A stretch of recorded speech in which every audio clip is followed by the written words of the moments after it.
안녕하세요. 도시농부 필레오입니다. 오늘은 주말 농장 텃밭 농사를 시작하기 전 어떻게 해야 한 해 동안 풍성한 수확을 거두고 기쁨으로 농사 지을 수 있는지 그 방법을 말씀드리겠습니다. 식물이 땅속에서 봄을 기다리듯 도시농부들도 봄을 기다립니다. 봄이 오면 우리는 예쁜 농작물들과 다시 만날 것입니다. 땅을 파고 일구어 씨를 뿌리고 여리고 예쁜 모종을 심게 될 것입니다. 그들은 예쁘게 자라면서 우리에게 기쁨을 선물할 것입니다. 생각만 해도 가슴이 설레입니다. 올해는 어떤 작물을 심고 어떻게 가꾸어야 지난해보다 더 잘 가꿀 수 있을까? 대부분의 도시농부들은 이런 생각을 하고 있습니다. 하지만 농사에 성공하기 위해서 구체적인 계획이나 공부는 잘 하지 않습니다. 그래서 오늘 저는 텃밭 농사를 시작하기에 앞서 어떤 계획을 세워야 하고 무엇을 준비해야 하며 어떤 공부를 해야 풍성한 텃밭을 가꿀 수 있는지 말씀을 드리겠습니다. 주말 농장 텃밭 농사를 잘 짓기 원하신다면 이 영상을 끝까지 잘 보신다면 올해 농사에 큰 도움이 되리라 확신합니다. 지금은 2월 초순입니다.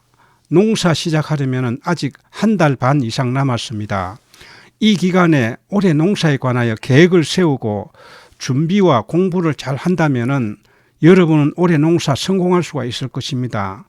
농사 지을 땅이 확보가 되었다면 땅의 규모에 맞추어서 계획을 세워야 합니다. 우리 집에 꼭 필요한 작물이 어떤 것인지, 어느 정도나 심어야 할지, 내가 자신 있게 가꿀 수 있는 작물은 어떤 작물인지 계획을 세워야 합니다. 아무런 계획 없이 옆집 밭에 하는 것 보고 대충 따라하거나 근처 모종 가게에서 판매하는 몇 가지 작물만 사다 심는다면 나중에 후회할 수가 있습니다. 우리 집에 별로 필요하지 않는 작물을 필요 이상으로 심어서 흙고생을 하는 수도 있습니다. 내가 가꾸는 주말 농장, 비록 작은 평수라 하더라도 구체적인 계획을 세워야 알차게 가꿀 수가 있습니다.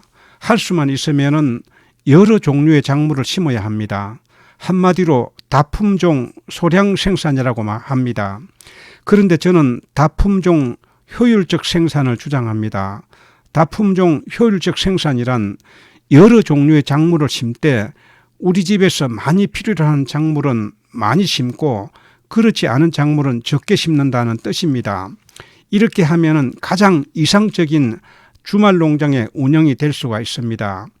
주말 농장은 내 손으로 가꾸어서 싱싱한 채소를 먹는 맛도 있지만 애완동물을 키우는 것 이상으로 가꾸는 재미도 빼놓을 수가 없습니다. 밭이 가깝다면 주말뿐만 아니라 틈나는 대로 자녀들과 함께 여러 종류의 작물을 가꾸면서 아이들의 농사 체험과 가꾸는 기쁨을 맛볼 수가 있습니다.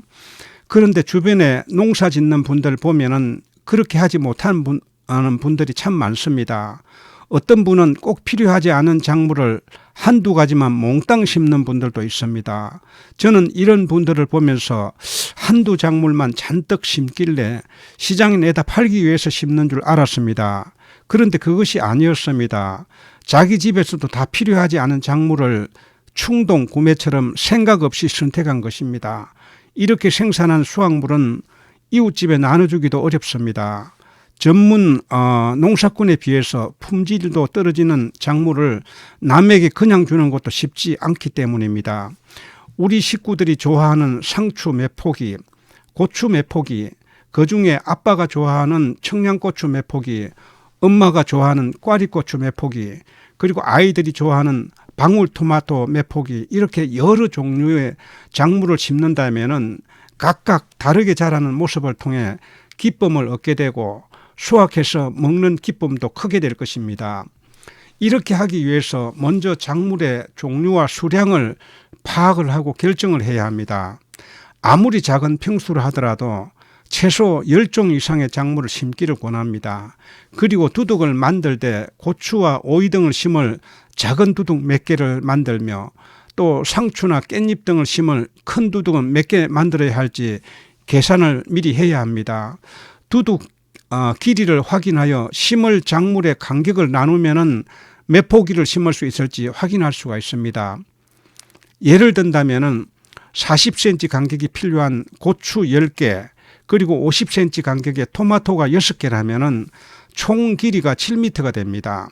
이렇게 하여 종류와 작물의 수량까지 계산해서 계획을 세웁니다. 그리고 난 다음 모종사를 갈 때에는 파악한 목록을 가지고 가서 이 숫자에 맞춰서 사야 합니다. 이때 작물에 따라 추위에 강한 작물이 있는가 하면은 약한 작물도 있습니다. 추위에 약한 작물을 너무 일찍 심게 되면은 갑자기 찾아온 꽃샘 추위에 죽는 경우가 많습니다. 초보 농부일수록 텃밭을 조성하고 나면은 빨리 심고 싶은 충동이 일어납니다. 그러나 봄에 나오는 모종은 따뜻한 온실에서 있다가 나오기 때문에 일찍 심게 되면은 갑자기 찾아오는 추위에 죽거나 몸살을 심하게 합니다. 그런 모종은 일주일 늦게 심은 것보다 더 늦을 수가 있기 때문에 모종은 적기에 심는 것이 좋습니다. 모종을 살 때 한두 개씩 여유분을 더 사서 한쪽에 심어 두었다가 만약 죽거나 약한 작물이 있을 때 대체할 수가 있습니다. 작물을 선정할 때 내가 잘 가꿀 수 있는 작물을 선택을 해야 합니다. 거리가 멀거나 시간 내기가 어려워 일주일에 한두 번밖에 돌볼 수 없는 환경이거나 초보 농부라면은 가꾸기 쉬운 작물을 선택을 해야 합니다. 예를 들면 매일 물을 주지 않아도 되는 방울토마토, 고추, 애호박, 옥수수, 고구마 등 손이 들어가는 작물을 선택을 해야 합니다. 작물 선정을 했다면은 그 작물의 특성을 파악을 하고 작물을 잘 가꾸는 방법에 관하여 공부를 해야 합니다. 밑거름과 웃거름은 어떤 거름을 어떻게 해야 하는지 그리고 개순 제거나 적심 등을 알아두어야 합니다.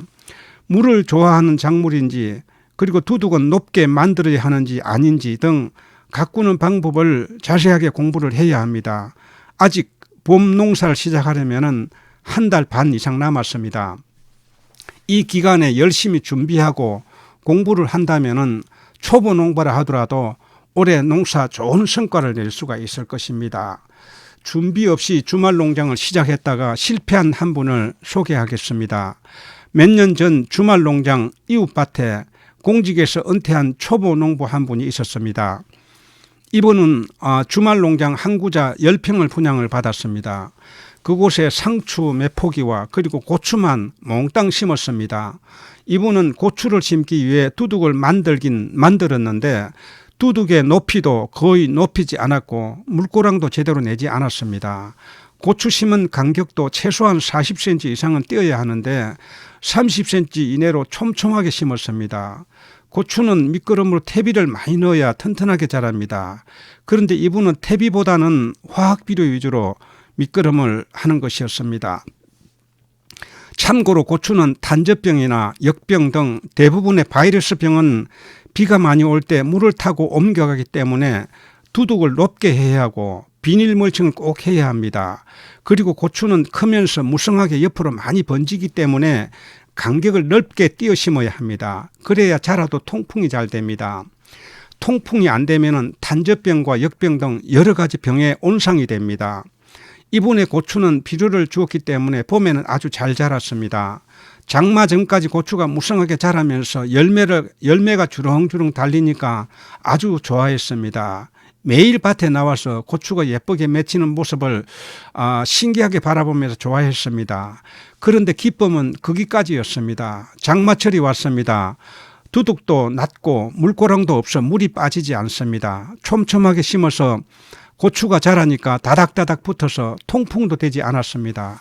그렇게 예쁘게 맺혔던 고추가 역병이 들어서 하나씩 시들어 죽어갑니다. 그럴 때마다 한 그루씩 뽑기 시작합니다. 순식간에 밭 전체를 다 뽑아버리는 것을 보았습니다. 봄부터 여름까지 흙고생만 한 것입니다. 이분은 크게 실망하여 가을 농사를 포기하는 것을 보았습니다. 이분처럼 실패하지 않으려면 열심히 공부하는 수밖에 없습니다. 지금은 인터넷이나 유튜브를 통해서 공부하기가 참 좋습니다. 초보 농부이거나 농사 경험이 많지 않다면 지금부터 열심히 공부를 해야 해서 간접 경험을 많이 쌓아야 실패를 줄이고 농사 전문가가 빨리 될 수가 있습니다. 계획을 세울 때 작물이 끝나면은 봄 작물이 끝나면은 후속 작물을 심을 계획까지 다 세워야 합니다. 1년 동안 텃밭 운영에 관한 계획입니다. 예를 든다면은 상추나 열무를 심었던 자리는 6월 달이면은 끝납니다. 가을 김장 배출 때까지는 약 45일에서 60일 정도 남아 있기 때문에 그동안 밭을 비워둘 수는 없습니다. 중간에 다른 작물을 한 번 더 심어서 가꿀 수가 있습니다. 열무나 얼갈이 배추 같은 경우 40일이나 50일이면 수확할 수가 있으며 새로 상추를 심을 수도 있기 때문에 얼마든지 한 번 더 가꿀 수가 있습니다. 저 같은 경우에 양파나 마늘 심은 자리에 참깨나 상추를 심습니다.